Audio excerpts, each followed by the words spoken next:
PG welcome जी you in PG point. एक बार फटाफट से बता दो सब लोग कैसे हो, है ना। और उनको हम एक बात बता दें, जो बच्चे नए हैं वो एक बार क्या करो, चैनल को फटाफट से सब्सक्राइब करके एक देखो साइड में बेल आइकन बनी होगी ऐसे करके, है ना, तो उसको भी ज़रूर से प्रेस कर लो। बाकी आप एक काम करो, हमारे टेलीग्राम चैनल से जुड़ जाओ, जिसका लिंक आपको डिस्क्रिप्शन बॉक्स और कमेंट सेक्शन में मिल जाएगा। यहाँ से आप टेलीग्राम से जुड़ने का मैम क्या फ़ायदा है, तो फ़ायदा ये है आपका कि क्लास की जो ये आप पढ़ रहे हो ना यहाँ पे हमसे, इसकी पीडीएफ आपको कहाँ मिल जाएगी, तो टेलीग्राम पे मिल जाएगी। तो वहाँ से आप पीडीएफ को डाउनलोड करके रिवाइज कर सकते हो एक बार, या अगर आप नोट्स बना रहे हो तो बहुत ही अच्छी बात है, बुक से आप अपना नोट्स भी बना लो, है ना। तो देखो, इससे ये है कि जिन बच्चों के पास ना बुक्स नहीं है, उनकी बहुत हेल्प हो जाती है ना। तो वो बच्चे जब इससे पढ़ लेते तो इट मीन उन्होंने क्या किया, बुक से भी पढ़ाई कंप्लीट कर ली। आपने देखा भी होगा शायद, कुछ लोग आपको इजी नोट्स से पढ़ा देते हैं ना। तो मैं क्या कर रही हूँ, आपको इजी नोट से पढ़ाने के बजाय मैं आपको पढ़ा रही हूँ स्पेशली बुक्स से, है ना। बुक्स से पढ़ाने के बाद में हम आपको इजी नोट से क्या करवा रहे हैं, प्रैक्टिस करवा रहे हैं कुछ, ठीक है। तो ये मत सोचना कि क्या करना है क्या नहीं करना है, और ये भी मत चक्कर में पड़ना अभी कि मैम एग्जाम्स का क्या सिनेरियो रहेगा। अभी फिलहाल आपका काम क्या है, पढ़ाई करना। क्या कहा मैंने, पढ़ाई करना। जब तक ऑफिशियल लेटर आदेश अर्थात यूनिवर्सिटी की तरफ से ना आ जाए, तब तक आप कुछ भी नहीं मांगेंगे, किसी की बात नहीं सुनेंगे, ठीक है। अभी फिलहाल आपका काम क्या है, पढ़ाई करना, ठीक है। ओके, चलो देखो, पीडब्ल्यूडी एक्ट यानी विकलांग जन अधिनियम 1995, पीडब्ल्यूडी एक्ट 1995। सबसे पहले जानो कि एक्चुअल में ये पीडब्ल्यूडी एक्ट है क्या। अब देखो, भारतीय संसद के द्वारा विकलांग जन अधिनियम 1995 यानी पीडब्ल्यूडी एक्ट एक ऐतिहासिक एवं सर्वाधिक महत्वपूर्ण एवं प्रथम कानून है जो विकलांगताओं को समाहित करता है। अगर आपसे कोई पूछे प्रथम कानून, तो आप कौन सा एक्ट का नाम देंगे। आपके पास चार होंगे ऑप्शन, तो उसमें जो आपको पीडब्ल्यूडी एक्ट 1995 दिखेगा, आप वही टिक करके आएंगे, ठीक है। यह अधिनियम संविधान के अनुच्छेद 253 सह पठित संघ सूची की मदद यानी मध्य क्रम संख्या 13 के अंतर्गत अधिनियमित किया गया। यह एशियाई एवं प्रशांत क्षेत्र में विकलांग व्यक्तियों की पूर्ण भागीदारी एवं समानता की उद्घोषणा को कार्यान्वित करता है एवं उनकी शिक्षा, उनके रोजगार, बाधा रहित परिवेश का सृजन, सामाजिक सुरक्षा इत्यादि का प्रावधान करता है। इस अधिनियम को संसद द्वारा कब पारित किया मतलब गया, बताओ। 12 दिसंबर 1995 को पारित किया गया था। 7 फरवरी 1996 को अधिसूचित किया गया, अर्थात 7 फरवरी 1996 को यह पूरे देश में लागू हुआ। ये दो तिथि मतलब आप क्या कह सकते हैं, हम गांठ बांध लो। गांठ जब भी हम बंधवाते हैं तो ये वाला साइन बनाते हैं। पहला क्या गांठ बांधना है, इस संसद में कब पारित हुआ आपका ये एक्ट, तो 12 दिसंबर 1995। अब क्वेश्चन में घुमा देंगे आपको थोड़ा सा, और क्या पूछेंगे, ये पूरे देश में कब लागू हुआ, तब आप बताएंगे 7 फरवरी 1996। आई बात समझ में। दो बातें ध्यान कर लेनी है अभी आपको। क्या, पहली कि ये संसद के द्वारा कब पारित हुआ, तो 12 दिसंबर 1995, और लागू कब हुआ, तो 7 फरवरी 1996, ठीक है।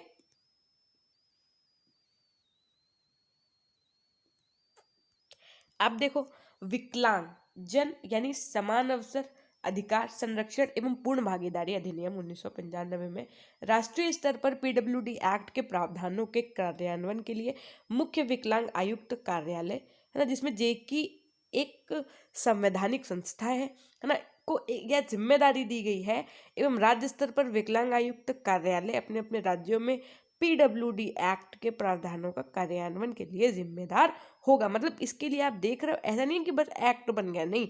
अब एक्ट बना तो उससे संबंधित कार्यालय बना, उससे संबंधित कुल मिला के ऐसे समझो वैकेंसी आई, जॉब लगी लोगों की, है ना। तो इस तरीके से प्रॉपर पूरी बात बनाई गई। इस अधिनियम में कुल 14 अध्याय हैं। कितने अध्याय हैं, तो 14 अध्याय हैं, जिनमें अध्याय 1 में प्रस्तावना एवं परिभाषाओं को सम्मिलित किया गया है। अध्याय 2 व 3 में केंद्र एवं राज्य समन्वय समितियों से संबंधित कार्यों का वर्णन किया गया। अध्याय 4 में आपके विकलांगता का शीघ्र निदान व रोकथाम, यानी जैसे मान लीजिए कुछ चीज़ें होती हैं जो सही हो सकती हैं, या उनमें कुछ प्रयास किए जाए, ऑपरेशन किया जाए, या कुछ किया जाए तो हो सकता है वो बच्चा ठीक हो जाए, या बचपन में भी कुछ चीज़ें ऐसी होती है जो उनके ऊपर ट्रीटमेंट किया जाए तो ठीक हो जाए, है ना। तो इसके निदान हेतु या ऐसा कुछ ना हो, है ना, रोकथाम के बारे में बताता है। कौन सा अध्याय बताता है, ये तो अध्याय 4। इसी के साथ में अध्याय 5 में आपका विकलांग बच्चों की शिक्षा के बारे में कहा गया है। उसी जगह अगर यदि बात करें हम कि 18 वर्ष तक की आयु तक निःशुल्क शिक्षा मिले, ऐसा किस अध्याय में कहा गया है? अध्याय 5 में कहा गया है, ठीक है। उसके बाद में 6 में क्या कहा गया है कि विकलांग व्यक्तियों के रोजगार के बारे में है, जिसमें इन व्यक्तियों के लिए सरकारी प्रतिष्ठानों में 3% नौकरियों के आरक्षण की भी बात कही गई है, और ये 3% दृष्टिबाधित, श्रवण बाधित एवं गामक बाधित व्यक्तियों के लिए है, प्रत्येक के लिए 1%, ठीक।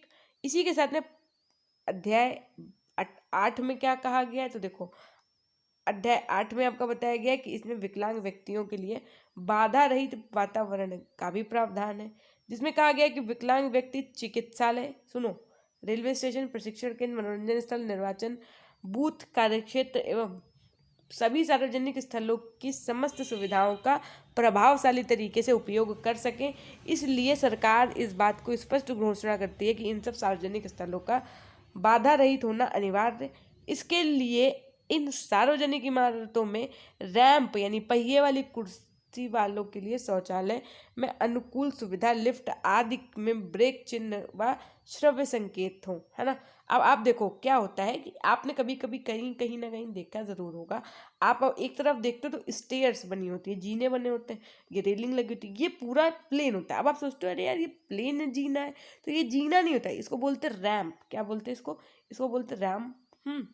तो इसमें एक्चुअल में होता क्या है कि जो बच्चे थोड़ा सा कह सकते हैं आप विकलांग होते हैं, दिव्यांग, विकलांग कह सकते हैं ना, तो जो चलने में असमर्थ हैं, तो ऐसे चीज़ें, ऐसी जगह इन लोगों के लिए बनाई जाती है कि मान लीजिए इनको कहीं घूमने जाना है, अब इनको रेलवे स्टेशन ले गए, अब पता चले वहाँ अब उनको उधर जाना है, उस वाले उसमें उनकी ट्रेन आनी है, ठीक है, उस वाले प्लेटफॉर्म में, तो उस वाले प्लेटफॉर्म में जाने के लिए अब ये जो विकलांग बच्चा है इसको जीना चढ़ाना उतारना बहुत टफ हो जाता था। इसलिए जैसे ये रैंप बनवा दी गई, तो अब इसमें रैंप में आराम से बच्चों को ले जाके आराम से, वो व्हील चेयर्स होती हैं उसमें आराम से ले जाया जा सकता है, ठीक है।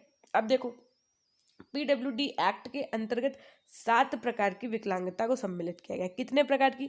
7। अभी 7 प्रकार कौन कौन से, बहुत अच्छे से सुनो ध्यान से एकदम।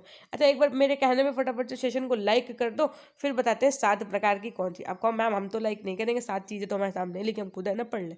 हमने कहा पढ़ लो फिर लंका लगाएंगे, हम अपने आप से बहुत होशियार बन रहे हो। आज ही पढ़ पाओगे क्या? कल हम यहाँ पीडीएफ लेके आएंगे जो पढ़ पाओगे? बताओ।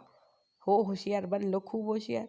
ऐसा नहीं होता, एक हाथ से बच्चा ताली नहीं बजती, जीवन भर याद रखिएगा, ना सिर्फ क्लास के लिए अपितु हर जगह के लिए। मुझे नहीं पता आप यूट्यूब को कितना हल्के में लेते हो और लोगों के क्लास को हल्के में लेते हो, या वहाँ भी रिस्पेक्ट मिलती है, यह सब चीज़ें होती हैं, तो मुझे ये सब चीज़ें नहीं पता है आपकी, लेकिन हमें ये ज़रूर पता है कि आप हमारे कहने पे सेशन को लाइक करके चुपचाप फिर से पढ़ाई करना शुरू कर देंगे, ठीक है। चलो देखो, पहला है आपका क्या है, पीडब्ल्यूडी एक्ट के अंतर्गत जो 7 प्रकार की विकलांगता दर्शाई गई है उन्हें, पहला है आपका दृष्टिहीन यानी अंधत्व यानी ब्लाइंडनेस। दूसरा है आपका अल्प दृष्टि यानी लो विजन, यानी कोई चीज़ उनको जो है कह सकते हैं कि दिख नहीं रही है प्रॉपर, है ना। कुष्ठ रोग मुक्त क्या है, कोढ़ उपचारित अर्थात लेप्रोसी क्योर्ड। उसके अंदर श्रवण क्षति, श्रवण बाधा यानी हियरिंग इम्पेयरमेंट, गति अक्षमता यानी गामक विकलांगता, बाधा, क्षति, लोकोमोटर इम्पेयरमेंट। इसी के साथ मानसिक मंदता की यदि बात करो तो मानसिक विकलांगता, मेंटल रिटार्डेशन, मानसिक रुग्णता यानी मानसिक रोग यानी मेंटल इलनेस, ठीक है। अब देखिए ये 7 पॉइंट्स आपके क्लियर हो गए कि नहीं हो गए? बोलो फटाफट से। क्या कि पहली तो अंधत्व, फिर उसके में कम दिखने वाले, कोढ़ व उपचारित, उसके में श्रवण बाधा, गामक विकलांगता, मानसिक विकलांगता, मानसिक रोग। अब देखो पीडब्ल्यूडी एक्ट के कुछ उद्देश्य थे। अब क्या उद्देश्य थे, क्या ऑब्जेक्टिव्स थे, तो देखो सबसे पहला, ये बहुत ध्यान से सुनना, सिर्फ मेरी बातों को सुनो। आप कोई काम कर रहे हो, कोई बात नहीं, कर लो आराम से, किचन का कर रहे हो या कुछ भी कर रहे हो, कोई दिक्कत नहीं है मेरे को, आप सिर्फ मेरी बातों को कंसंट्रेट होकर के सुनिए। लाइव चैट पे कोई बात मत करो, सिर्फ मेरी बातों को सुनो। सच बता रहे हैं, बहुत अच्छे से चीज़ें समझ में आएंगी। इतना बढ़िया कंटेंट है बुक का, इस बुक का इतनी ईजी लैंग्वेज है कि कोई बच्चा अगर ध्यान से अगर वो पढ़ने की कोशिश करे, समझने की कोशिश करे, तो उसको समझ में आ जाएगा, है ना। तो बस वैसे ही हमारी भी फिर से एक रिक्वेस्ट है, एक बार सेशन को लाइक लाइक करके चुपचाप बैठ जाया करो बिना कुछ भी करे, है ना। अब सुनो, देखो बात। पहला क्या है उद्देश्य में कि विकलांग या अक्षम व्यक्तियों के पुनर्वास, रोजगार, प्रशिक्षण, शिक्षण, चिकित्सीय देखभाल, विकलांगता या अक्षमता की रोकथाम एवं उनके अधिकारों के संरक्षण को केंद्र एवं राज्य सरकारों के द्वारा जिम्मेदारी लेना एवं सुनिश्चित करना। दूसरा, विकलांग व्यक्तियों के लिए अवरोध मुक्त वातावरण का निर्माण करना। अब मैम अवरोध मुक्त क्या होता है? अवरोध मुक्त ऐसा होता है जैसे कहीं आप व्हील चेयर पे लेकर के किसी को जा रहे हैं, तो ऐसा नहीं होना चाहिए कि आप मॉल पहुंचे तो वहां पे नहीं, वहां पे शोरूम एंट्री नहीं है उनको, है ना। कोई भी आप ऐसे बच्चे नहीं ला सकते, या या मान लीजिए आप रेलवे स्टेशन, ठीक है, तो वहां पे भी ऐसा नहीं है कि भाई ये ऐसे बच्चे हैं, इनको कैसे ट्रेन में आप ले जाएंगे, क्या है चीज़ें ये वो, ये भी नहीं कर सकते आप। तो ये क्या है? एक तरीके का अवरोध मुक्त वातावरण है बच्चों के लिए, है ना, जिसमें उनको कभी भी जरा सी भी क्या हो, असहजता ना महसूस हो। विकलांग व्यक्तियों के खिलाफ होने वाले भेदभाव को दूर करना, ये क्या है? गोल्स है, अल्टीमेटली एम्स है ना। उसके बाद में देखो, अक्षम व्यक्तियों के खिलाफ होने वाले दुर्व्यवहार एवं शोषण से उनकी रक्षा करना। नेक्स्ट क्या है? ऐसी नीतियां बनाना जिससे अक्षम व्यक्तियों के लिए व्यापक कार्यक्रमों, सेवाओं एवं क्या समान अवसरों को सुनिश्चित किया जा सके। समाज की मुख्य धारा में विकलांगता व्यक्तियों को सम्मानित करने के लिए विशेष प्रावधान बनाना। देखिए, अभी तक आपने हमारे साथ क्या जान लिया कि पीडब्ल्यूडी एक्ट क्या होता है, पीडब्ल्यूडी एक्ट के गोल्स क्या थे, है ना। अब हम लोग जानेंगे पीडब्ल्यूडी एक्ट 1995 की मुख्य बातें, यानी मेन पॉइंट्स मैम क्या है ये बता दो जो याद रखना है। हमने कहा चलो ठीक है, एक ही बार में बता देते हैं। हमने कहा पहला पॉइंट सुनो, बोले मैम बताइए। हमने कहा पहले सेशन लाइक तो करो फिर बताए। आपने कहा अरे मैम क्या बात कर रहे हैं, हम तो लाइक कर चुके हैं। हमने कहा अरे वाह। हमने कहा 2 बार लाइक का है क्या? अरे मैम भूल गए, गलती मिस्टेक हो गई थी। हमने कहा बेटा कोई बात नहीं, जाओ, हमेशा याद रखो लाइक जो करने हैं वो आपको कैसे करने, ऑड नंबर्स में करने हैं, जो नंबर्स दूसरे डिविजिबल क्या हो ना हो, ठीक। आप समझो बात को। पहला क्या है आपका कि उन्हें जो व्यक्ति 40% या उससे अधिक विकलांग है, समान अवसर देने, उनके अधिकारों के संरक्षण और सहभागिता के लिए चिकित्सा विशेषज्ञों द्वारा प्रमाणित किया जाएगा। इसमें दृष्टिहीनता, दृष्टिबाधिता, श्रवण क्षमता की कमी, गतिविषयन बाध्यता शामिल है। विकलांग व्यक्तियों को अविकलांग व्यक्तियों की तरह समान अवसर का अधिकार एवं कानूनी अधिकारों की सुरक्षा का अधिकार है। जीवन के कार्य में अविकलांग व्यक्तियों के बराबर पूर्ण भागीदारी का अधिकार है। उसका विकलांग को देखभाल एवं जीवन की प्रमुख धारा में उन्हें पुनर्वासित किए जाने का अधिकार है। इस अधिनियम के अंतर्गत यह सुनिश्चित किया गया है कि प्रत्येक विकलांग बच्चे को 18 वर्ष की आयु तक उपयुक्त वातावरण में निःशुल्क शिक्षा का अधिकार है ना। इसके लिए सरकार को विशेष सूचना प्रदान करने के लिए, विशेष स्कूल स्थापित करने के लिए, है ना, चाहिए उनको। और उसके बाद में विकलांग छात्रों के एकीकरण को बढ़ावा देना चाहिए, ठीक है। ये तो कुछ क्या है आपके मेन पॉइंट्स हैं, पीडब्ल्यूडी एक्ट से रिलेटेड है आपके, जो है ना। अब देखो कुछ पॉइंट्स देखो, जैसे जैसे आप देखो, सरकार एवं व्यापक शिक्षा योजना तैयार करेगी जिसमें अन्य बातों के साथ विकलांग छात्रों के अभिभावक की शिकायतों के निवारण एवं बाधा मुक्त वातावरण शामिल हो। फिर देखो, केंद्र सरकार व कार्यालय व इसके अधीन सार्वजनिक क्षेत्र की कंपनियों के निचले वर्गों यानी वर्ग गा व घा के पदों में से 3% विकलांग व्यक्तियों के लिए आरक्षित हो। यह आरक्षण दृष्टि की, श्रवण एवं मानसिक या शारीरिक अक्षमताओं से प्रभावित व्यक्तियों के मध्य समान रूप से विभाजित हो। मतलब कहने का तात्पर्य ये है, देखो ऐसा कुल मिला के तात्पर्य है कि बच्चे को किसी भी तरीके से ये ना 1% हमको ये नहीं महसूस होने देना है कि बेटा आप विकलांग हैं, आप यहाँ से ऊपर नहीं जा सकते हैं, या आप विकलांग हैं। बार बार उसको विकलांग विकलांग विकलांग बोल बोल के वो जो माइंडली विकलांग नहीं है वो भी और हो जाए, है ना। फिजिकली मान लो तो माइंडली और हो जाए। तो कहने का मतलब ये है कि किसी को बिल्कुल मतलब बहुत अच्छे से सोच समझ के चीज़ें करो। अब देखो उसके बाद में क्या कहा गया, सरकार एवं स्थानीय प्राधिकरण विकलांग व्यक्तियों के पुनर्वास का कार्य करेंगे, गैर सरकारी संगठनों को सहायता देंगे, विकलांग कर्मचारियों के लिए बीमा योजनाएं बनवाएंगे, विकलांग व्यक्तियों के लिए बेरोजगारी भत्ता योजना भी बनाएंगे। मतलब कुल मिला के जो पुअर्स होते हैं उनके लिए करने के लिए ऑलवेज रेडी वाला सीन है ना। तो फिर अब एक काम करना है क्या कि ये चैप्टर तो हो गया आपका कंप्लीट। ये कौन सा चैप्टर था, लेट मी फर्स्ट चेक। हाँ ओके, 1.6 है। तो आप समझो बात को, आप फटाफट से पहले तो सेशन लाइक करो, फिर एक न्यू न्यू बात बताते हैं। लाइक कर दिया? Okay, very good. अब देखो न्यू बात ये है कि सबसे पहली बात तो आपको ये 6 बजे की क्लास में आना ही आना है। दूसरी बात, आपको शाम 4 बजे क्यों नहीं आ रहे हो भाई एमसीक्यूज़ के सेशन में।